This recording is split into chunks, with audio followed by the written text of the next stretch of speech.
ಹೆಚ್ಚಿನ ಜನರು ಕ್ರೆಡಿಟ್ ಕಾರ್ಡ್ಗಳು ಉಚಿತ ಬಹುಮಾನಗಳನ್ನು ನೀಡುತ್ತವೆ ಎಂದು ಭಾವಿಸುತ್ತಾರೆ. ಆದರೆ ಸತ್ಯವೇನೆಂದರೆ, ಜನರಿಗೆ ಈ ಒಂದು ವ್ಯವಸ್ಥೆ ಅರ್ಥವಾಗದ ಕಾರಣ ಬ್ಯಾಂಕುಗಳು ಹಣ ಗಳಿಸುತ್ತವೆ. ಮುಂದಿನ 5 ನಿಮಿಷಗಳಲ್ಲಿ ಈ ವ್ಯವಸ್ಥೆಯನ್ನು ಹೇಗೆ ತಿರುಗಿಸಬೇಕು ಎಂದು ನಾನು ನಿಮಗೆ ತೋರಿಸಿಕೊಡುತ್ತೇನೆ, ಮತ್ತು ಕ್ರೆಡಿಟ್ ಕಾರ್ಡ್ ನಿಮಗಾಗಿ ಕೆಲಸ ಮಾಡುವಂತೆ ಮಾಡುವುದು ಹೇಗೆ, ನಿಮ್ಮ ವಿರುದ್ಧವಲ್ಲ.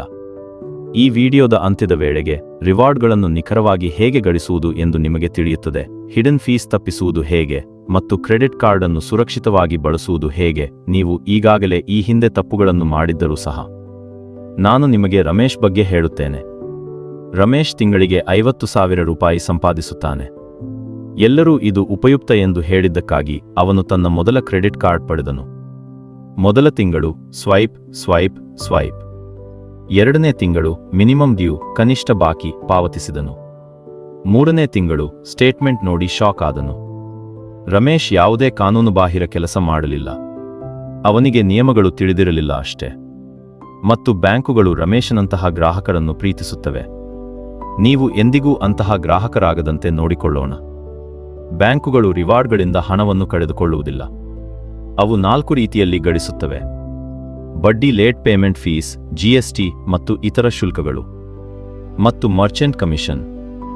ನೀವು ಪೂರ್ಣ ಬಿಲ್ ಅನ್ನು ಸಮಯಕ್ಕೆ ಸರಿಯಾಗಿ ಪಾವತಿಸಿದರೆ ಬಡ್ಡಿ ಶೂನ್ಯವಾಗಿರುತ್ತದೆ. ಅಲ್ಲೇ ಸ್ಮಾರ್ಟ್ ಬಳಕೆದಾರರು ಗೆಲ್ಲುವುದು. ಇದನ್ನು ಸ್ಪಷ್ಟವಾಗಿ ನೆನಪಿಡಿ. ಕ್ರೆಡಿಟ್ ಕಾರ್ಡ್ ಹೆಚ್ಚುವರಿ ಆದಾಯವಲ್ಲ, ಇದು ಕೇವಲ ಸಮಯದ ಹೊಂದಾಣಿಕೆಯ ಸಾಧನ. ಈಗ ಇಲ್ಲಿ ಅತ್ಯಂತ ಪ್ರಮುಖವಾದ ನಿಯಮವಿದೆ. ನಿಯಮ ಸಂಖ್ಯೆ 1: ಯಾವಾಗಲೂ ಡ್ಯೂ ಡೇಟ್ ಮೊದಲು ಪೂರ್ಣ ಬಾಕಿಯನ್ನು ಪಾವತಿಸಿ. ಎಂದಿಗೂ ಮಿನಿಮಮ್ ಡ್ಯೂ ಮಾತ್ರ ಪಾವತಿಸಬೇಡಿ. ಮಿನಿಮಮ್ ಡ್ಯೂ ನಿಮ್ಮ ಕಾರ್ಡ್ ಅನ್ನು ಚಾಲ್ತಿಯಲ್ಲಿಡುತ್ತದೆ, ಆದರೆ ಅದು ನಿಮ್ಮ ಸಾಲವನ್ನು ಜೀವಂತವಾಗಿಡುತ್ತದೆ. ಒಂದು ಸರಳ ಉದಾಹರಣೆಯನ್ನು ನೋಡೋಣ. ನಿಮ್ಮ ಬಿಲ್ 50,000 ರೂಪಾಯಿ. ಮಿನಿಮಮ್ ಡ್ಯೂ 2,500 ರೂಪಾಯಿ. ನೀವು ಮಿನಿಮಮ್ ಡ್ಯೂ ಮಾತ್ರ ಪಾವತಿಸ್ತೀರಿ. ಬಡ್ಡಿಯು ಬಾಕಿ ಇರುವ ಮೊತ್ತದ ಮೇಲಲ್ಲ, ಪೂರ್ಣ ಮೊತ್ತದ ಮೇಲೆ ಪ್ರಾರಂಭವಾಗುತ್ತದೆ. ಜನರು ಅರಿಯದೆಯೇ ಸಾಲದ ಸುಳಿಗೆ ಬೀಳುವುದು ಹೀಗೆ. ಈಗ ಮೋಜಿನ ವಿಷಯದ ಬಗ್ಗೆ ಮಾತನಾಡೋಣ. ರಿವಾರ್ಡ್ಗಳು. ಮೊದಲ ನಿಯಮ: ಯೋಜಿತ ಖರ್ಚುಗಳಿಗೆ ಮಾತ್ರ ನಿಮ್ಮ ಕ್ರೆಡಿಟ್ ಕಾರ್ಡ್ ಬಳಸಿ. ಇಂಧನ, ವಿಮಾ ಪಾವತಿಗಳು. ಯಾವುದೇ ಕಾರಣಕ್ಕೂ ಆತುರದ ಶಾಪಿಂಗ್ ಮಾಡಬೇಡಿ. 2ನೇ ನಿಯಮ: ನಿಮ್ಮ ಖರ್ಚಿಗೆ ಅನುಗುಣವಾಗಿ ಕಾರ್ಡ್ ಪ್ರಕಾರವನ್ನು ಆರಿಸಿ. ಇಂಧನಕ್ಕಾಗಿ ಫ್ಯೂಯಲ್ ಕಾರ್ಡ್, ವಿಮಾನ ಮತ್ತು ಹೋಟೆಲ್ಗಳಿಗಾಗಿ ಟ್ರಾವೆಲ್ ಕಾರ್ಡ್, ದೈನಂದಿನ ಖರ್ಚುಗಳಿಗಾಗಿ ಕ್ಯಾಶ್ಬ್ಯಾಕ್ ಕಾರ್ಡ್. ಒಂದೇ ಕಾರ್ಡ್ ಎಲ್ಲವನ್ನೂ ಮಾಡಲು ಸಾಧ್ಯವಿಲ್ಲ. 3ನೇ ನಿಯಮ: ರಿವಾರ್ಡ್ ಪಾಯಿಂಟ್ಗಳು ನಗದಲ್ಲ. 1 ಪಾಯಿಂಟ್ ಎಂದರೆ ಯಾವಾಗಲೂ 1 ರೂಪಾಯಿ ಎಂದಲ್ಲ.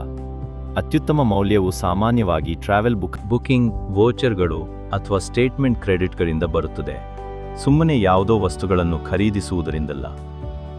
4ನೇ ನಿಯಮ: ನೀವು ವರ್ಷಕ್ಕೆ 1 ಲಕ್ಷದಿಂದ 3 ಲಕ್ಷ ರೂಪಾಯಿ ಖರ್ಚು ಮಾಡಿದರೆ ಹೆಚ್ಚಿನ ಕ್ರೆಡಿಟ್ ಕಾರ್ಡ್ಗಳು ವಾರ್ಷಿಕ ಶುಲ್ಕವನ್ನು ಮನ್ನಾ ಮಾಡುತ್ತವೆ.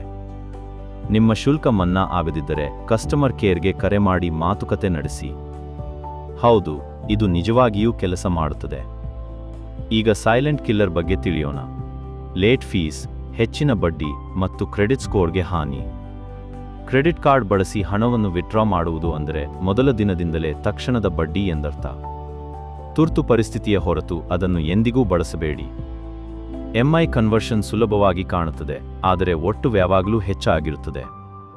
ಮತ್ತು ಹಲವಾರು ಕ್ರೆಡಿಟ್ ಕಾರ್ಡ್ಗಳನ್ನು ಹೊಂದಿರುವುದು ಅಂದರೆ ಹೆಚ್ಚಿನ ಪ್ರಲೋಭನೆ ಎಂದರ್ಥ. 2 ಅಥವಾ 3 ಸರಿಯಾಗಿ ನಿರ್ವಹಿಸಿದ ಕಾರ್ಡ್ಗಳು ಸಾಕಷ್ಟು ಸಾಕು.